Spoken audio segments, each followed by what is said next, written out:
नमस्कार। आम cooking channel कुकमस्ती को मु आपण मन को बहुत बहुत स्वागत करुछि।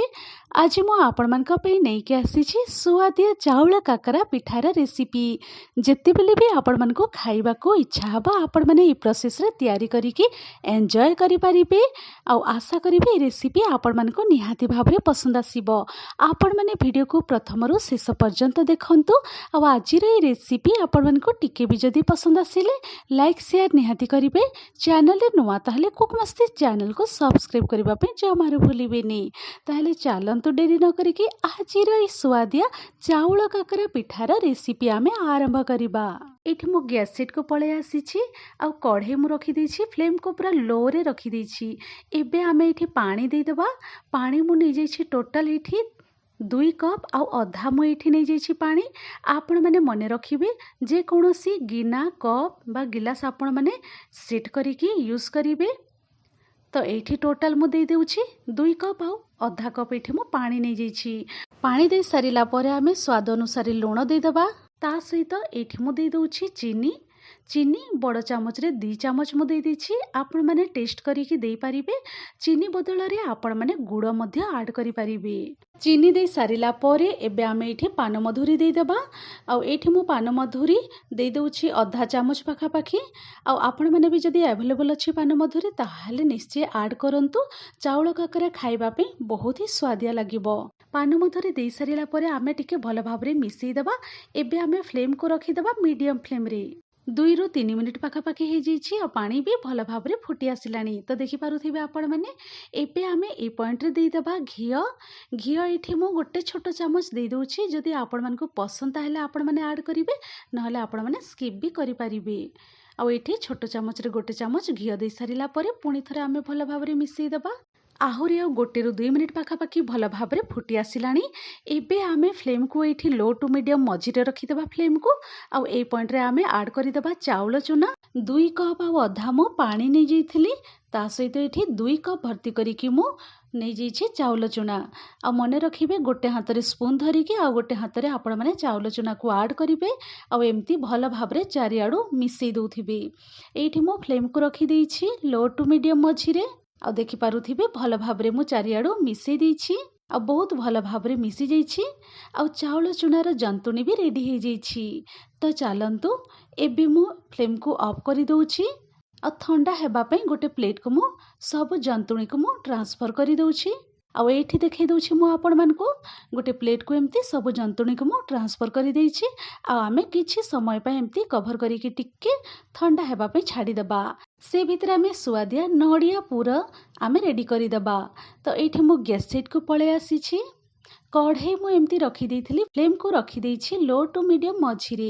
एबे आमे एठी ऐड करि देबा गुड़ एठी मु नै जाइछि 3 चामच पाखा पाखी नै जाइछि बड़ चामच रे। गुड़ दे सारिला परे एठी गोटे चामच पाखा पाखी मु पानी टिके दे दउछि जेमति कि भल भाबे गुड़टा मेल्ट हे जिवो। आ फ्लेम को रखी देइछि लो टू मीडियम मझिरे। आ एठी गुड़ हल्का रे मेल्ट हे जाइछि। तो ए पॉइंट रे आमे दे देबा नडिया कोरा।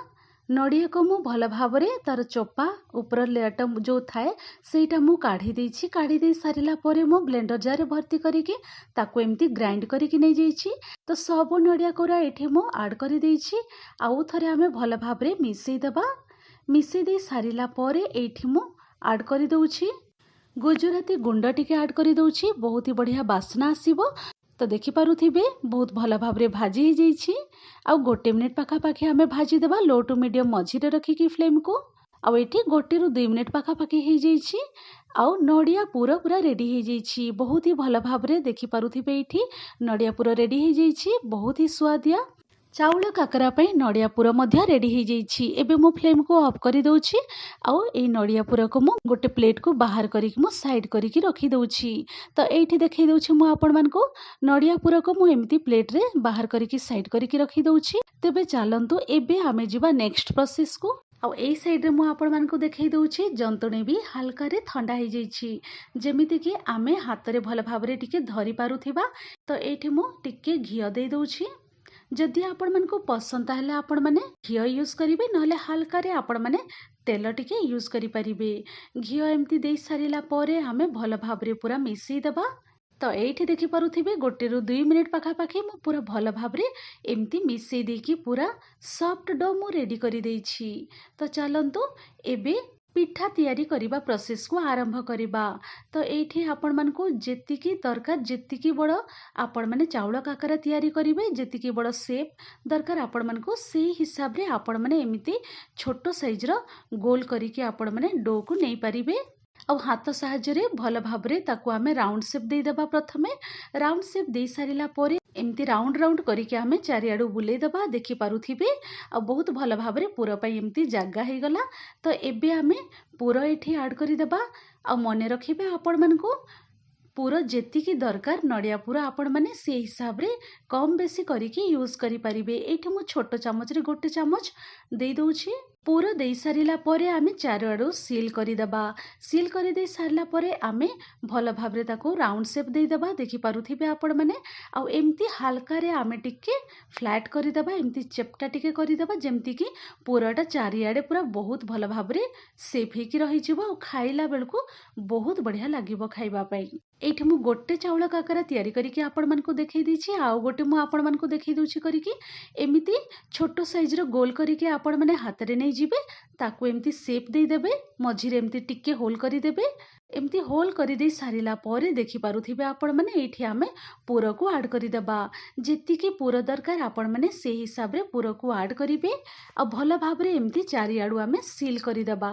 ସିଲ୍ କରିଦେଇ ସାରିଲା ପରେ ଏମିତି ରାଉଣ୍ଡ କରିକି ଆମେ ବୁଲେଇ ଦେଇକି ତାକୁ ଏମିତି ହାଲକାରେ ଟିକେ ପ୍ରେସ୍ କରିଦେବା ଯେମିତିକି ଟିକେ ଚେପ୍ଟା ହେଇଯିବ। ଏମିତି ଟିକେ ଫ୍ଲାଟ୍ କରିଦେବେ ଯେମିତିକି ନଡ଼ିଆ ପୁରଟା ଚାରିଆଡ଼େ ଭଲ ଭାବରେ ସ୍ପ୍ରେଡ୍ ହେଇଯିବ ଆଉ ଖାଇଲା ବେଳକୁ ବଢ଼ିଆ ଲାଗିବ। ତେବେ ଚାଲନ୍ତୁ ସବୁ ଚାଉଳ କାକରା ଆମେ ତିଆରି କରିକି ରେଡ଼ି କରିଦେବା। ତ ଏଇଠି ମୁଁ ଆପଣମାନଙ୍କୁ ଦେଖେଇ ଦେଉଛି ଗୋଟେ ପ୍ଲେଟ୍ରେ ମୁଁ ସବୁ ଚାଉଳ କାକରା ସବୁ ତିଆରି କରିଦେଇଛି। ଏବେ ଆମେ ଯିବା ଛାଣିବା ପ୍ରୋସେସକୁ ଆରମ୍ଭ କରିବା। ତ ଏଇଠି ମୁଁ ଗ୍ୟାସ୍ ସାଇଡ଼କୁ ପଳେଇ ଆସିଛି। ତେଲ କଢ଼େଇ ଗରମ ହେବା ପାଇଁ ରଖିଦେଇଥିଲି। ଫ୍ଲେମ୍କୁ ରଖିଦେଇଥିଲି ମିଡ଼ିୟମ୍ ଫ୍ଲେମ୍ରେ। ତ ଚାଲନ୍ତୁ ମୁଁ ଟିକେ ଏଇଠି ଚେକ୍ କରିଦେଉଛି। ତ ଦେଖିପାରୁଥିବେ ତେଲ ପୁରା ଭଲ ଭାବରେ ଗରମ ହେଇଯାଇଛି। ଫ୍ଲେମ୍କୁ ଆମେ ରଖିଦେବା ମିଡ଼ିୟମ୍ ଫ୍ଲେମ୍ରେ। ଏବେ ଆମେ କେୟାରଫୁଲି ଆମେ ଡିପ୍ କରିବା। ଯେତିକି କାକରା ଧରିବ ଆପଣମାନେ ସେଇ ହିସାବରେ ଆଡ଼୍ କରିବେ। ବେଶୀ ବିଲକୁଲ ବି ଦେବେନି। ଏମିତି ବ୍ୟାଚ୍ ବ୍ୟାଚ୍ କରିକି ଆପଣମାନେ ଛାଣିବେ। ତ ଦେଖିପାରୁଥିବେ 2 ମିନିଟ୍ ପାଖାପାଖି ଏମିତି ଆମେ ରଖିଦେବା। ଭଲ ଭାବରେ ଗୋଲ୍ଡେନ୍ ବ୍ରାଉନ୍ ହେବା ପର୍ଯ୍ୟନ୍ତ ଆମେ ଓଲଟା ପଲଟା କରିକି ଭଲ ଭାବରେ ଛାଣିଦେବା। ତ ଦେଖିପାରୁଥିବେ ଏଇଠି ବହୁତ ହି ଭଲ ଭାବରେ ଚାଉଳ କାକରା ରେଡ଼ି ହେଇଯାଇଛି। ପୁରା ଲାଇଟ୍ ଗୋଲ୍ଡେନ୍ ବ୍ରାଉନ୍ କଲର୍ ପଳେଇ ଆସିଛି। ଦେଖିପାରୁଥିବେ ଆପଣମାନେ ବହୁତ ସୁନ୍ଦର ଭାବରେ ସୁଆଦିଆ ଚାଉଳ କାକରା ରେଡ଼ି ହେଇଯାଇଛି। ଆପଣମାନେ ବି ଏହି ପ୍ରୋସେସରେ ତିଆରି କରନ୍ତୁ।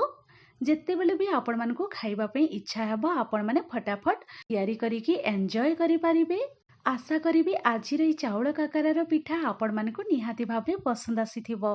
आजिर जदि रेसिपी आपण मानकु टिके भी जदि पसंद हेथिले लाइक शेयर निहाती करिवे। चैनल रे नुआ ताहेले कुक मस्ती चैनल को सब्सक्राइब करबा पे जमारो भूलिबेनी। पाखरे थिबा बेल आइकन को प्रेस करिकि ऑल रे क्लिक करि देबे। ताहेले आपण माने वीडियो को प्रथम रु शेष पर्यंत देखिथिबारु बहुत बहुत धन्यवाद दउछि।